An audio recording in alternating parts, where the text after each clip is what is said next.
Every once in a while, a man comes along who changes everything. And we're really lucky that man is on the side of freedom and independence and not power and consolidation. In today's video, we're going to talk about such a man whose list of accomplishments, deeds, and influences is just far too long for me to deal with in one video. But because he's an absolute legend, we're going to dive in anyway. Why? Because he deserves it. That's why. Today we're going to talk about the original Mr. President, the Big Daddy himself, General George Washington.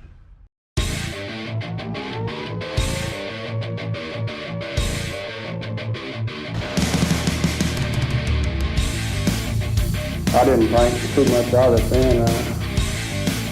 I don't care what other people think. Really was coming from my face, pure and dare. Never in the field of human conscience was so much owed by so many to so few. By the content of their character.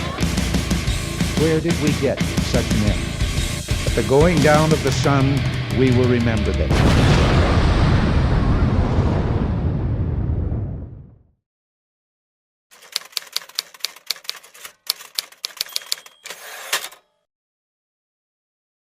George Washington was born on February 22nd, 1732 in Westmoreland County, Virginia. Born to Augustine and Mary Bell Washington, he was the eldest of their 6 children, all of whom survived into adulthood, which was unusual for the time. Augustine had 3 previous children from his first wife Jane Butler, who died in 1729.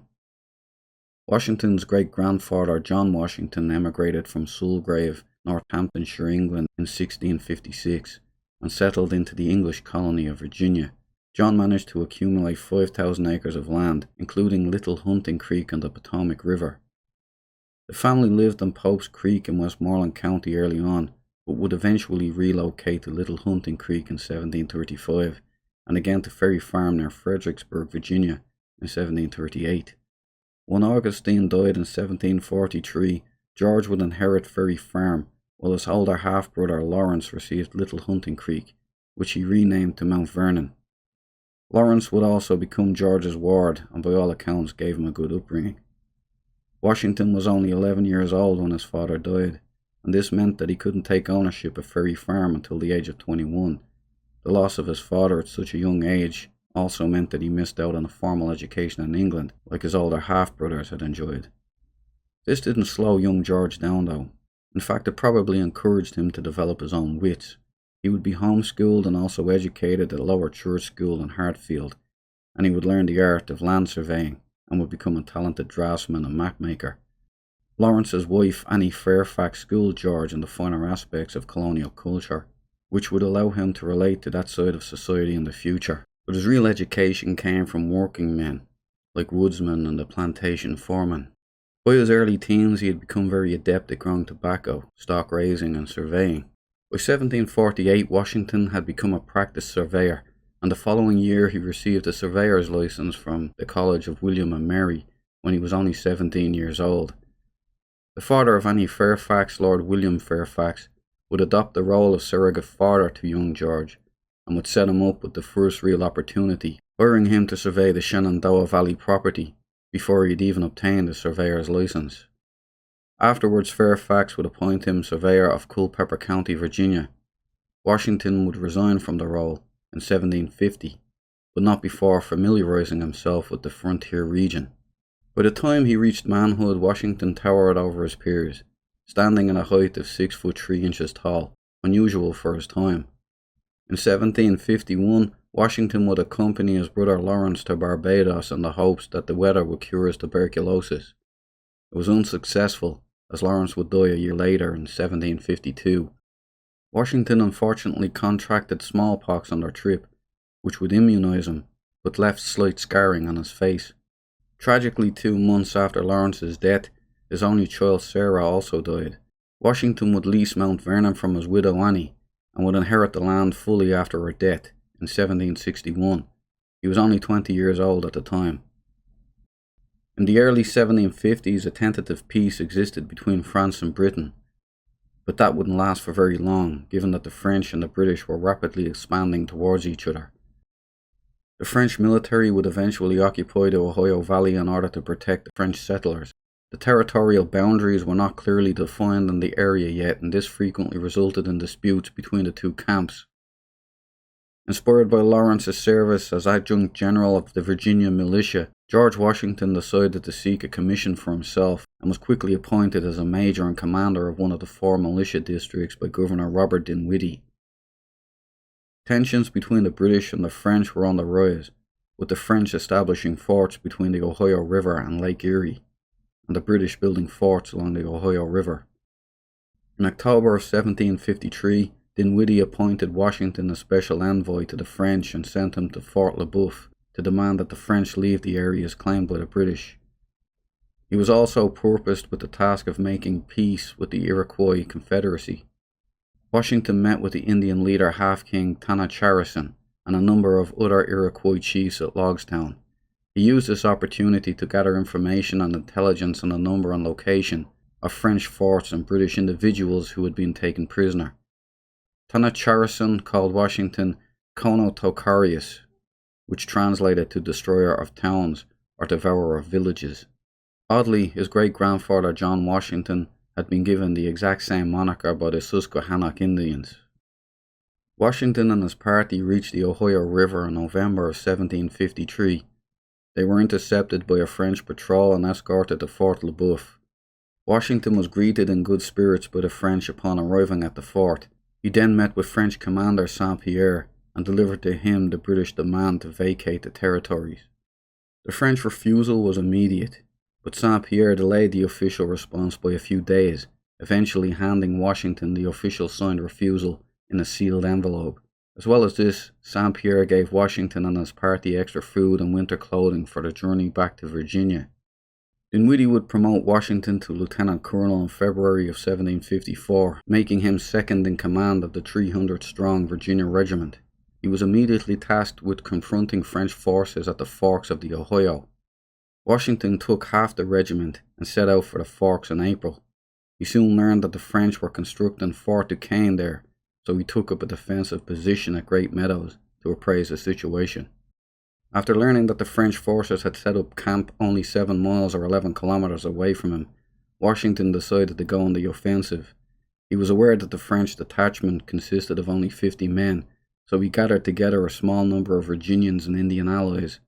They advanced on the French position on March 28th. What took place there is referred to as the Battle of Jumonville Glen, as the Virginian and Indian parties attacked without constraint. French forces were killed outright by muskets and hatchets, and the French commander Joseph Coulon de Jumonville was killed in the exchange. 9 others were taken prisoner. It turned out that Jumonville was actually carrying a diplomatic message for Washington, demanding that the British depart from the area. After the battle, French forces found the bodies of the commander and some of his men, and were appalled to find that they had been scalped. Washington claimed that an error made by his French translator in relaying the French intentions led to the battle, but Dinwiddie didn't care about the details, and simply congratulated him on a fine victory. This incident led to the French and Indian War. Washington was promoted to colonel and put in command of the regiment at Fort Necessity, formerly named Great Meadows. He was accompanied by the entire regiment, but they had recently been reinforced by 100 South Carolinians led by Captain James Mackay, whose royal commission outranked that of Washington. This led to tensions between the two men and much conflict of command. The French counterattacked Fort Necessity on July 3rd with an army of 900 men. Washington and his regiment put up a brave fight, but the battle ended with a loss and Washington's surrender. Colonel James Innes took command of the intercolonial forces. The Virginia regiment was split up, and Washington was offered a significant demotion to captain. Needless to say, he declined the offer and resigned his commission. In 1755, Washington served voluntarily as an aide to General Edward Braddock, who led a British expedition to expel the French from Fort Duquesne. On Washington's advice, Braddock split the army into 2 columns, a main column and a lightly equipped flying column. Stricken by a serious case of dysentery, Washington, who would usually lead the charge, lagged behind. When he rejoined Braddock at Monongahela, the French and their Indian allies ambushed the divided army. 2/3 of British troops were slain, and the battle seemed hopeless. One of the casualties was General Braddock. Although still gravely ill, Washington took charge and rallied the remaining troops. He managed to compose a rearguard which held off the French and Indians long enough for the British troops to disengage and retreat to safety. During the battle, Washington had 2 horses shot out from under him, and his coat and hat were riddled with bullet holes. For his courage under fire and staunch leadership in the heat of battle, Washington would receive much favourable praise and a boost in reputation. In August of that same year, the Virginia Regiment was reformed and Dinwiddie reappointed Washington its commander with the rank of colonel. Washington was spoiling for a chance to avenge his loss to the French and pushed for an offensive strike against Fort Duquesne. Unfortunately for Washington, problems with a royally appointed captain overshadowed his command once again, leading to much frustration. The Virginian troops were also undisciplined, and dealing with the constant stress put Washington into ill health. He was then passed over for a royal commission and humiliated by Lord Loudon, who refused to grant him a royal commission and agreed only to relieve him of his position at Fort Cumberland. In 1758, Washington finally got his chance to attack Fort Duquesne, as the Virginia Regiment was assigned to the British Forbes expedition. Washington disagreed with Brigadier General John Forbes in his chosen tactics and route. General Forbes nonetheless made Washington a brevet brigadier general and put him in command of one of the 3 brigades that would assault the fort. However, whether Washington favoured the outcome or not, the French had already abandoned the fort before the assault could be launched. Washington experienced only a friendly fire incident that resulted in several casualties, but no glory in battle. Under his command, the Virginia Regiment defended 300 miles of British frontier against 20 Indian attacks in 10 months. He also whipped the undisciplined fighting force into a hard-charging unit, better able to do their job. Washington gained much of his leadership skills during this time and a deeper knowledge of British military tactics. But the constant nepotism and elitism of the British command structure frustrated and disillusioned him, and after 4 years he resigned his commission and returned home to Mount Vernon. On the 6th of January 1759, Washington married Martha Dandridge Custis. He was 26 years of age, and Martha was 27. She was already the widow of a wealthy plantation owner. Although Martha had 2 existing children from this previous marriage, the couple would have no children of their own. It is thought that Washington may have been rendered sterile by the smallpox infection that he had suffered, and it is also likely that Martha could not have more children after the rough birth of her second child. With Martha's combined wealth, Washington became one of the wealthiest men in Virginia, giving him greater standing and influence in society. He used this influence to urge Governor Lord Bouthart to honour Dinwiddie's pledge to grant land bounties to all volunteer militia who served during the French and Indian War. Washington then ran for local office and was elected to the Virginia Provincial Legislature in 1758. He became a prominent critic of British taxation policy and mercantilist policies towards the American colonies during this time. In 1769, Washington became more politically active, introducing legislation to establish an embargo on British goods. It's obvious that his relationship with the homeland was starting to sour. Tragedy struck in 1773 when Washington's stepdaughter, Patsy, died of an epileptic fit. She was in his arms when she died. So grief-stricken was he that he cancelled all business activities for 3 whole months and stayed at home constantly by Martha's side.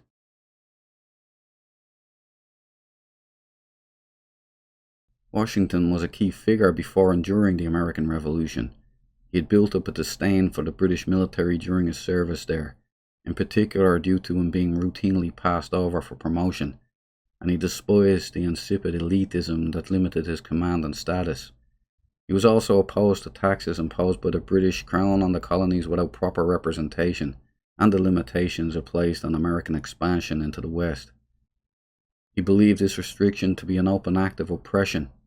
Although the restriction was repealed the following year, the British Crown continued to interfere with the growth and prosperity of America, and would ultimately aggravate the American Revolution. When Parliament tried to prosecute Massachusetts colonists for their role in the Boston Tea Party in 1774 by passing coercive acts, Washington regarded these acts as an invasion of rights and privileges. As the tensions increased over the year, Washington helped train county militias in Virginia. The American Revolutionary War eventually erupted on April 19, 1775 with the battles of Lexington and Concord, alongside the siege of Boston, as New England militias restricted the movement of the British Army. The colonists split into two factions, the Patriots who wanted independence and the Loyalists who wanted to stay subject to the king. Washington was dismayed at the outbreak of war and hastily left Mount Vernon to join the Second Continental Congress in Philadelphia. The Continental Army was created by Congress on June 14, 1775.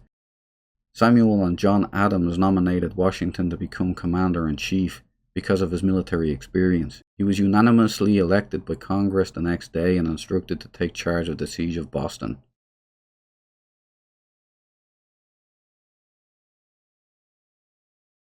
Sensing a growing rebellion, London sent troops over to occupy Boston. The militias responded by surrounding the city and effectively trapping the British inside. Washington arrived in July of 1775. He set up headquarters in Cambridge, Massachusetts, and inspected the army available to him. He was disappointed to find out they were badly trained, undisciplined, and ill-equipped. It was Benjamin Franklin who suggested drilling the soldiers and enforcing strict discipline to work them into shape. Washington enacted these suggestions and instructed his officers to learn the strengths of the men under their command. He would also remove any officers he regarded as incompetent.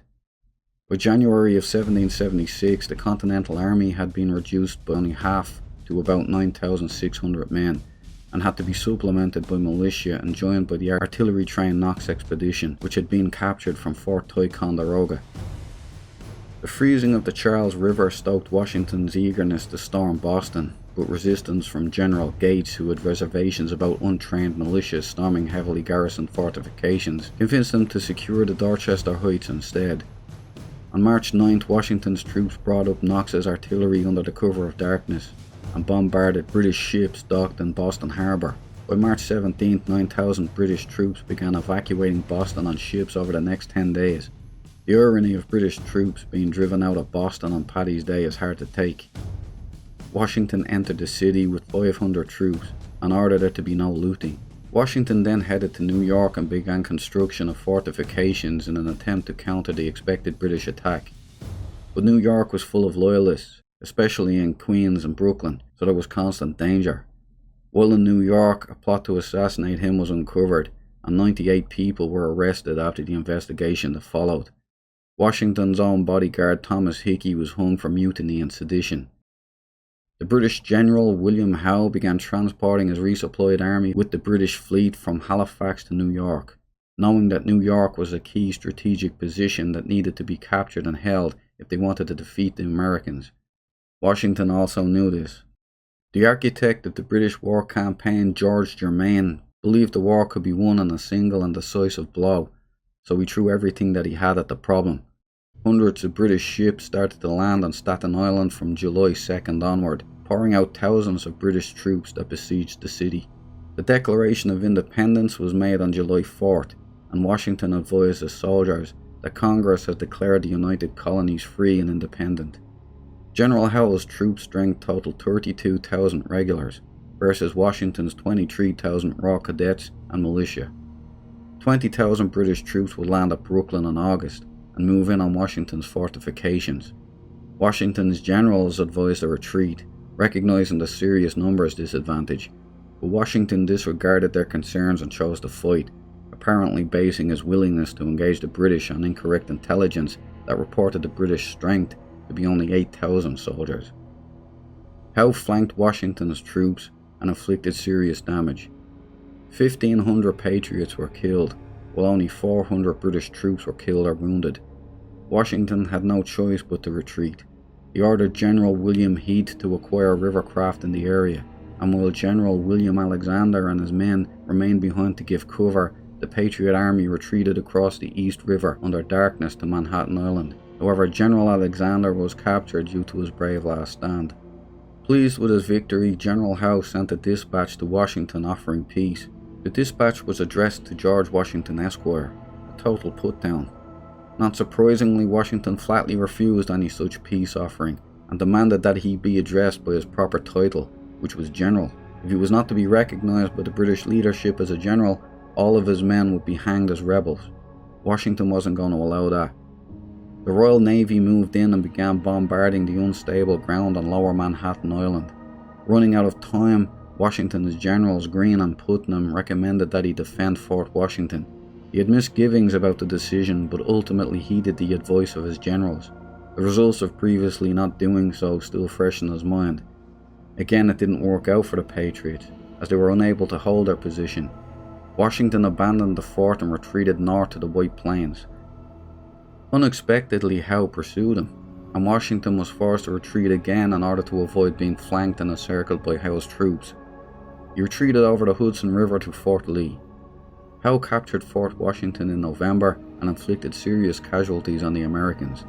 The Loyalists in New York considered General Howe a liberator and spread a rumor that Washington had set the city on fire as he retreated. When General Lee was captured, Patriot morale was at an all-time low. Washington's army had fallen to only 5,400 in number, and so he retreated again through New Jersey. General Howe did not pursue this time, deciding to delay his advance in Philadelphia and set up the winter in New York. Washington continued on, crossing the Delaware River into Pennsylvania, where he was joined by General Lee's replacement, John Sullivan, who brought with him over 2,000 reinforcements. However, the Patriot army was in serious jeopardy. Morale was low, they were being hit by a harsh winter, and supplies were non-existent. Washington was also faced with expiring enlistments and desertions. Things were looking bleak for the Patriots, and many sensed a bad end coming. Confident that the war had been won, Howe split up his army, posting a Hessian garrison at Trenton in order to hold western New Jersey. Hessians were German troops who served as auxiliaries to the British Army. The Hessians seemed complacent though, and Washington and his generals seized the opportunity to attack. They devised a strategy and codenamed it Victory or Death. The Patriot Army would cross the Delaware and into Trenton in 3 divisions. Washington would lead the largest of the 3 divisions, consisting of 2,400 troops. Colonel John Cadwalader would lead 1,500 troops, and General James Ewing would lead 700. The force was then split up, with Washington taking Pennington Road and General Sullivan travelling south along the river.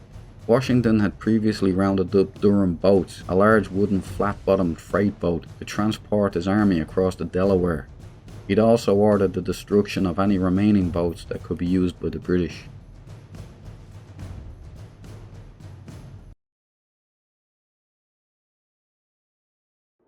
Exhausted, malnourished, suffering from dysentery, and facing what seemed to be a hopeless battle, Washington and his army crossed the Delaware on Christmas night 1776.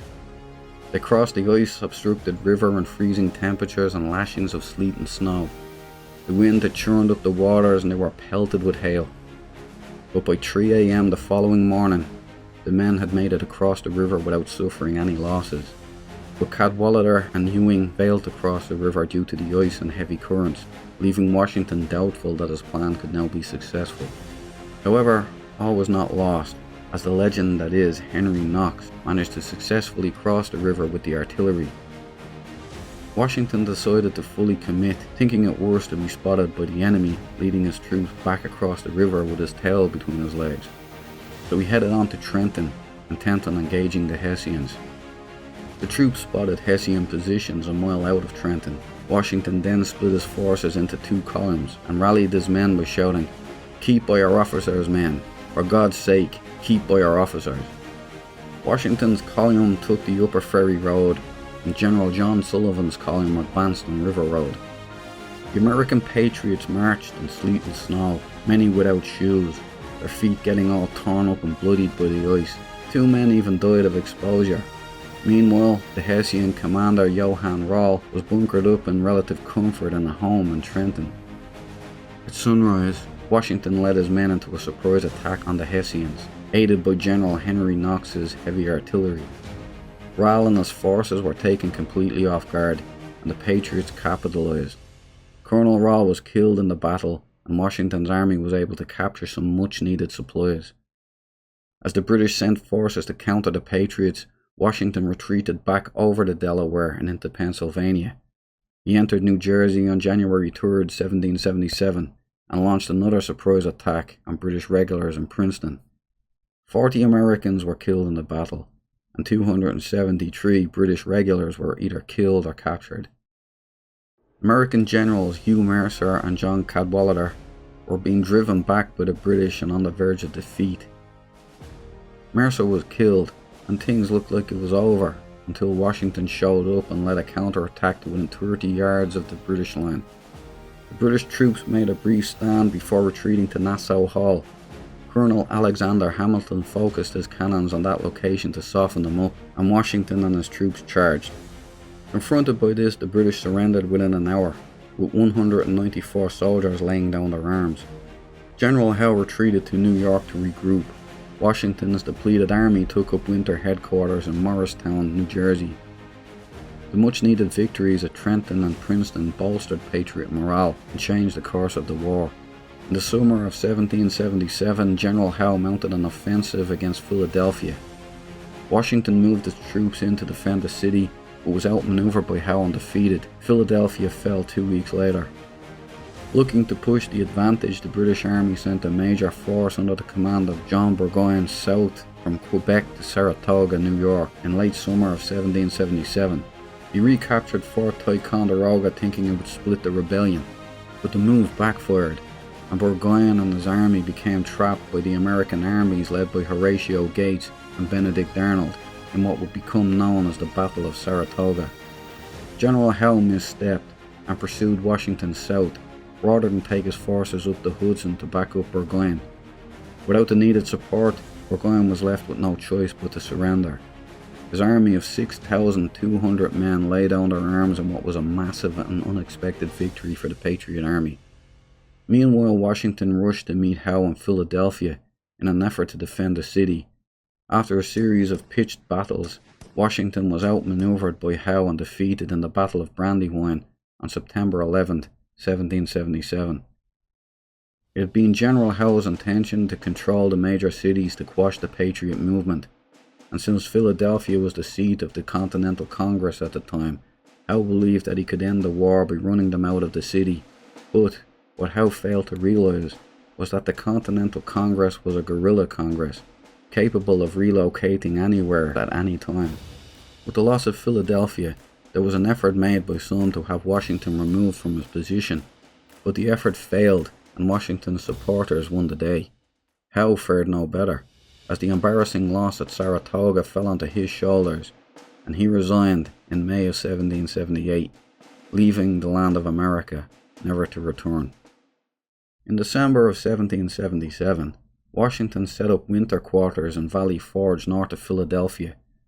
It was a harsh winter, and his army of 11,000 men suffered terribly.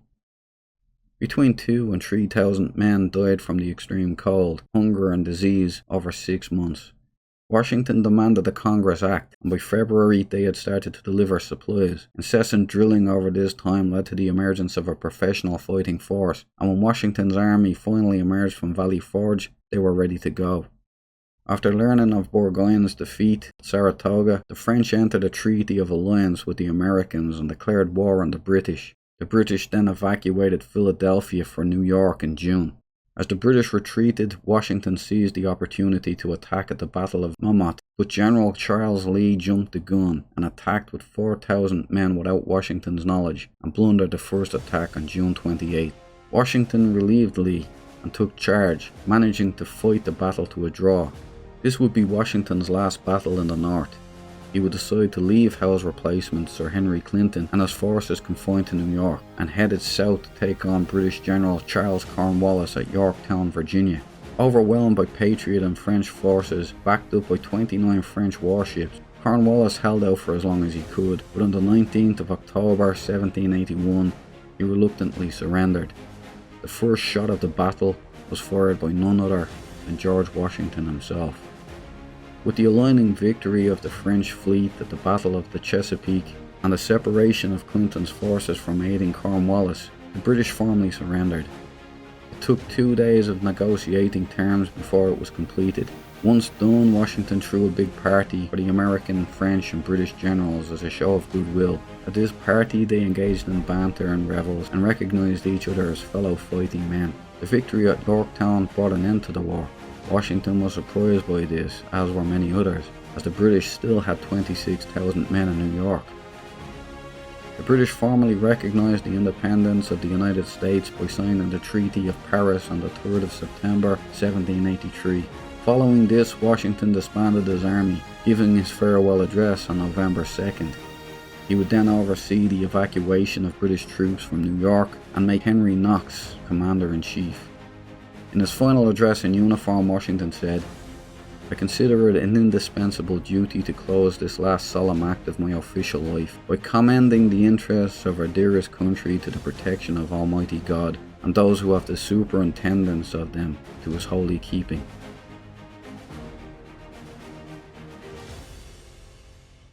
In the 8.5-year duration of the war, Washington had only spent 10 days at home in Mount Vernon, and he was eager to return. Poetically, he arrived back on Christmas Eve, 1783, overjoyed to be relieved of the stresses and hardships of the battlefield and of command.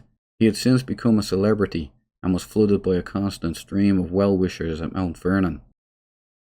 It was anticipated that Washington would become the first American president, and it was left to him to define the office of president once elected. The state electors voted for the president under the Constitution on February 4th, 1789.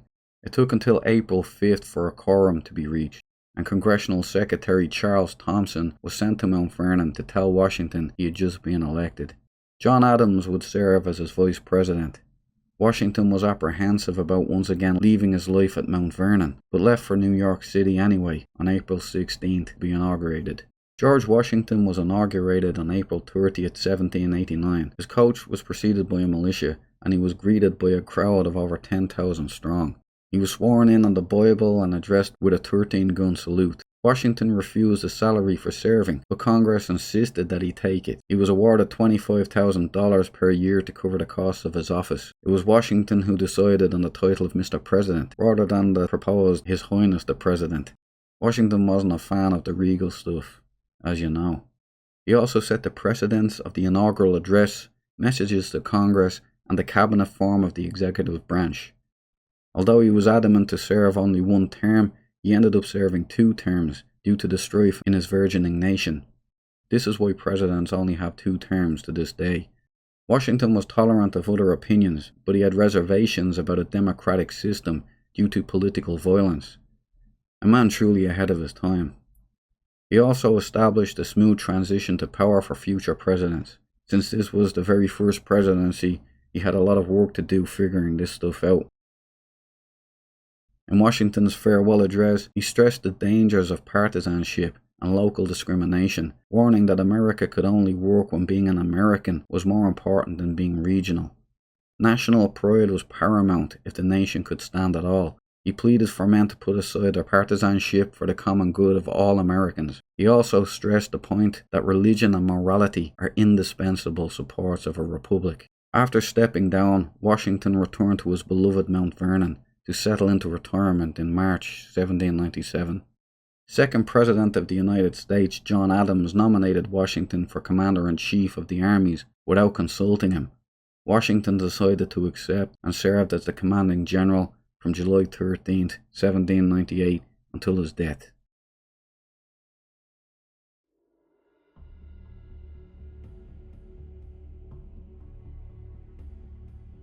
As with a lot of these things, Washington's death was as unusual as his life. On December 12, 1799, Washington was out inspecting his farms on horseback. He began to feel somewhat unwell and decided to head back home, but he arrived late and found guests awaiting him at dinner. He retired to bed, and when he woke up the next morning, he had a bit of a sore throat. This didn't stop him from heading out and marking trees for cutting. Later that evening, his condition had worsened and he complained of chest congestion. The next day, his throat had swollen and he had difficulty breathing. As bloodletting was a common practice at the time, Washington ordered the state overseer, George Rawlings, to let out a pint of his blood. Washington's condition worsened, and his family then sent out for 3 doctors. Each of them differed as to what they believed was the cause of his illness. The decision was made to continue bloodletting a further 5 pints of blood. Not surprisingly, this resulted in Washington's total decline. Sensing the end, he uttered to one of the doctors, "Doctor, I die hard, but I'm not afraid to go." Washington passed away between 10 p.m. and 11 p.m. on December 14th, 1799. Martha was seated at the foot of his bed. His final words were, "'Tis well." He was 67 years of age.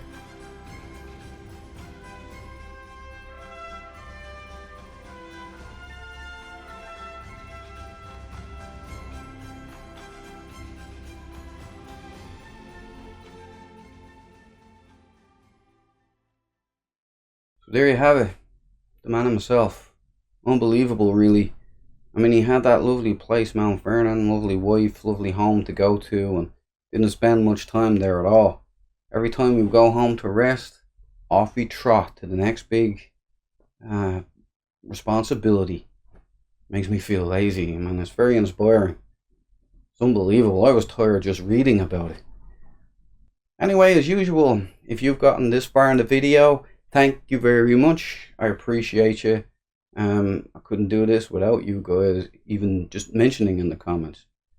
But if you want to support me even more, make sure to like, comment, subscribe, share, do all of that YouTube-y stuff, and I'll be very, very grateful. Anyway, till the next time, I love you and leave you. Hopefully I'll be back soon. Can't wait to see you. God bless America. Peace out.